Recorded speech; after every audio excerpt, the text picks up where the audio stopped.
तर मंडळी, तुम्हाला वाटतं का एखाद्याला जन्म घेणं त्याच्या जीवनासाठी शिक्षा असू शकते? मी आणि तन्मय रोजच्या प्रमाणे सायकल घेऊन आम्ही संध्याकाळी राईडला निघालो. तर मला कॅनलवरती अशी गोष्ट दिसली. काय? आमच्या गावच्या कॅनलच्या जवळच असलेल्या रोडवरती मला दिसलं हे वासरू. तन्मय बघ. पहिल्यांदा मला वाटलं की हे कोणाचं तरी शेतातलं वासरू असेल जे सुटून इथे आलं असेल, कोणी सोडला असेल रे? त्याला चालता येत नाही ना? परंतु जवळ गेल्यावरती मला समजलं की हे अनेक दिवसांपासून इथेच आहे. अरे बघ, ते असेच मारणार. त्या दिवशी आपण एक मेल्याला बघितलेलं ना. तुम्ही कधी विचार केलाय का ही वासरं दिवसभर काय खात असतील? कारण की खूप लहान वासरं आहे जे दूध पितात. म्हणजे झाल्या मला वाटतं 1-2 महिने सांभाळत असतील, 1-2 महिन्यांनी डायरेक्ट सोडत असतील किंवा 15 दिवसात पण सोडत असतील. सांगू नाही शकत, एवढी लहान वासरं. मी तर फक्त आता 2-3च वासरं बघितल्यात. पाऊस चालू झाला त्यामुळे शूट नाही करता. पण खरंच अक्षरशः बघून खूप वाईट वाटतं यार. काच वाटलं मग त्याला? दूध नाही देत मग. दूध नाही देत? एवढं लहान वासरं दूध कसं देईल रे?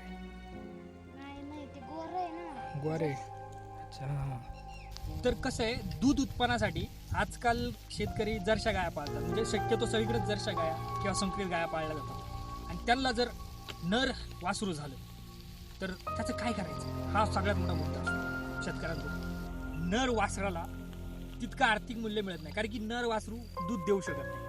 त्यामुळं काही ठिकाणी अशी वासरं सोडून दिली जातात. मात्र प्रत्येक शेतकरी असंच करतो असंही नाही. अनेक शेतकरी त्यांची काळजीही घेतात, पण जिथे व्यवस्था पुरी पडते तिथे या जीवांची अवस्था अशी होते.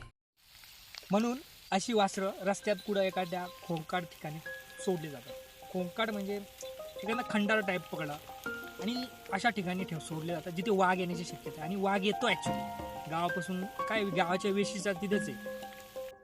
आणि हळूहळू त्यांचं आयुष्य संपत जातं. ती वासरं जर रात्रीची येत असले ना, काय गाड्या आहे ना, उडून पण जातात त्यांना. म्हणजे ते रोडला डायरेक्ट मरून पडतात वासरं. त्या क्षणी माझ्या नजरा एका वेगळ्याच दृश्यावर खेळल्या. काही भटके कुत्रे त्या वासराच्या आसपास फिरत होते. क्षणभर अंगावर काटा आला.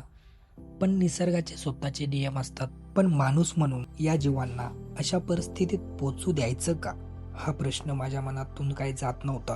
पण ह्या गोष्टीत अजून एक बाजू आहे जी समजून घेतल्याशिवाय आपण कोणाला दोष देऊ शकत नाही. शेतकरी सुद्धा अडचणीत आहे.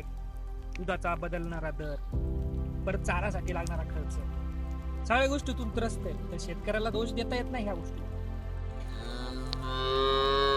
आज मी इथून निघून जाईन, तुम्हीही हा व्हिडिओ पाहून पुढे जाल, पण हे वासरू उद्या देखील इथेच असणार आहे. माझा उद्देश कोणाला दोष देणं नाहीये. माझा उद्देश फक्त इतकाच आहे की आपण या प्रश्नाकडे डोळसपणे पाहायला हवं. जर शासन, समाज, गोशाळा आणि शेतकरी एकत्र येऊन उपाय शोधतील तर कदाचित या मुक्या जीवांचं आयुष्य बदलू शकतं. आता मला सांगा, या वासरांचा गुन्हा तरी काय?